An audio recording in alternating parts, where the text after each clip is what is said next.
बेटी चांद के जरिया नियन गोर बनी हो। बेटी काहे के मनवा उदास कैलू हो।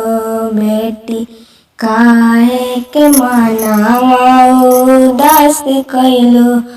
मम्मी दूधवा पिया के सयान कैलू हो। मम्मी दूधवा पिया के सयान कैलू हो। मम्मी आज काहे आँचल से दूर कैलू हो। मम्मी आज काहे आँचल से दूर कैलू।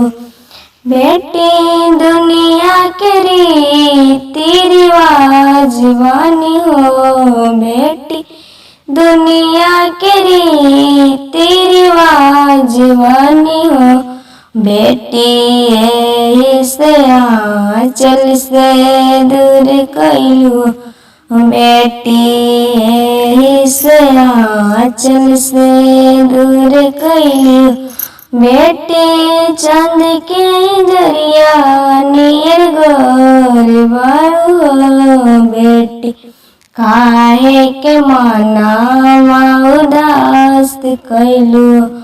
बेटी काहे के मनवा उदास कैलू।